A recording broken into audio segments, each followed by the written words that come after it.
11वां सिपारा सूरह तौबा की आयत नंबर 120। अल्लाह रब्बुल इज़्ज़त का फरमाने आली शान है, मा काना लि अहलिल मदीनति व मन हौलहुम मिनल अअराब। मदीने वालों और उनके गिर्द देहात वालों को लायक न था कि रसूलुल्लाह से पीछे बैठ रहें। मिनल आराबी अन यतखल्लफू अर रसूलिल्लाह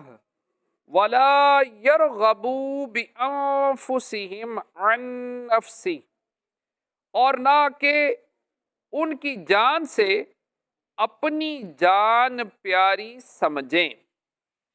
ज़ालिका बिअन्नहुम ला युसीबुहुम ज़मअun वला नसबुन वला मखमसतुन फी सबीलिल्लाह। ये इसलिए कि उन्हें जो प्यास या तकलीफ या भूख अल्लाह की राह में पहुंचती है। वला यतऊना मौतिअन यगीज़ुल कुफ़्फ़ार, और जहाँ ऐसी जगह कदम रखते हैं जिससे काफिरों को गैज़ आए। वला यनालूना मिन अदुव्विन नैलन इल्ला कुतिबा लहुम बिही अमलुन सालिह, और जो कुछ किसी दुश्मन का बिगाड़ते हैं उस सब के बदले उनके लिए नेक अमल लिखा जाता है। इन्नल्लाह ला युदीउ अजरल मुहसिनीन, बेशक अल्लाह नेकों का नेक जाया नहीं करता। यहाँ अहले मदीना से मदीना तैयबा में सकूनत रखने वाले मुराद हैं, खा वो मुहाजिरीन हों या अंसार, और आराब से कुर्ब व जवार के तमाम देहाती मुराद हैं। आयत का माना यह है कि जब रसूलुल्लाह सल्लल्लाहु तआला अलैहि वसल्लम बज़ाते खुद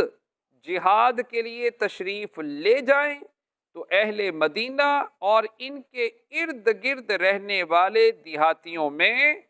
किसी के लिए जायज़ न था कि वो अल्लाह अज़्ज़ा व जल्ला के रसूल सल्लल्लाहु तआला अलैहि वसल्लम से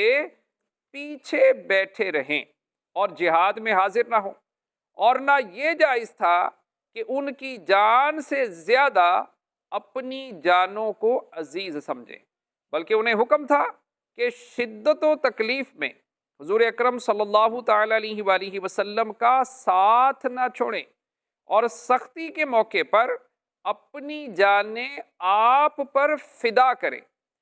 ये मुमानत इसलिए है कि अल्लाह अज़्ज़ा व जल्ला के रास्ते में उन्हें जो प्यास या तकलीफ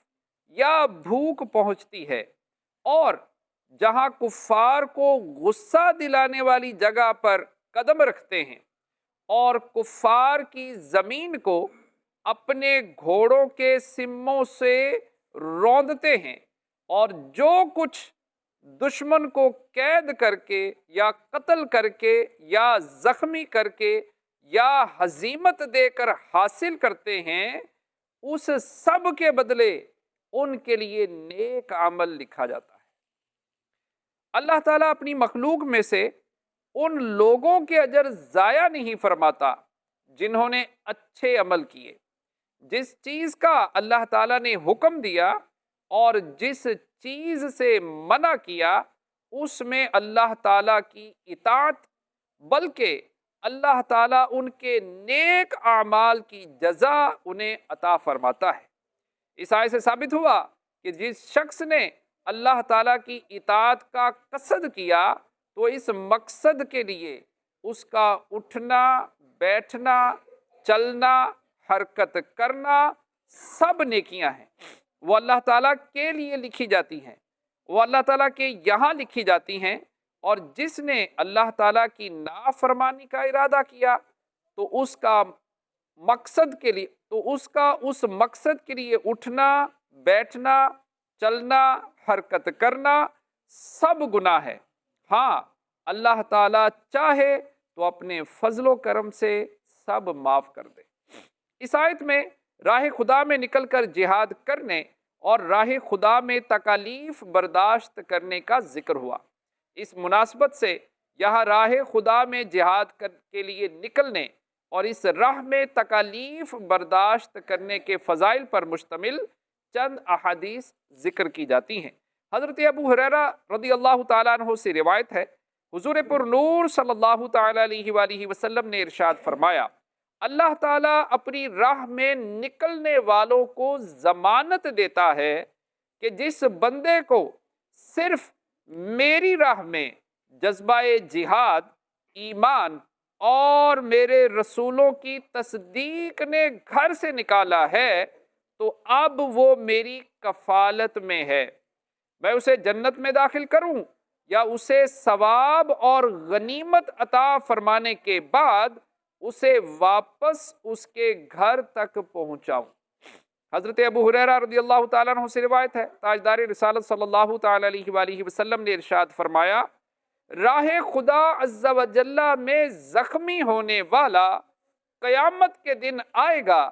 تو اس کے زخموں سے سرخ خون بہہ رہا ہوگا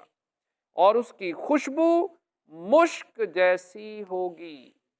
حضرت ابو درداء رضی اللہ تعالیٰ عنہ سے روایت ہے، نبی اکرم صلی اللہ تعالیٰ علیہ وآلہ وسلم نے ارشاد فرمایا، جسے راہ خدا عز و جل میں ایک زخم لگے گا اس پر شہداء کی مہر لگا دی جائے گی، جو قیامت کے دن اس کے لیے نور ہوگی، اس کا رنگ زعفران کی طرح اور خوشبو مشک کی طرح ہوگی، اسے اس مہر کی وجہ سے اولین و آخرین پہچان لیں گے اور کہیں گے فلاں پر شہیدوں کی مہر لگی ہوئی ہے۔ حضرت عبد الرحمن بن جبر رضی اللہ تعالیٰ عنہ سے روایت ہے، حضور اقدس صلی اللہ تعالیٰ علیہ وآلہ وسلم نے ارشاد فرمایا، جس بندے کے پاؤں راہ خدا عز و جل میں گرد آلود ہوئے انہیں جہنم کی آگ نہ چھوے گی، اور ایک روایت میں ہے، جو پاؤں راہ خدا عز و جل میں گرد آلود ہو جائیں وہ جہنم کی آگ پر حرام ہیں۔ اللہ تعالیٰ ہمیں عافیت عطا فرمائے اور اپنی راہ میں آنے والی تکالیف برداشت کرنے کی ہمت اور توفیق نصیب فرمائے، آمین، بجاہ خاتم النبیین۔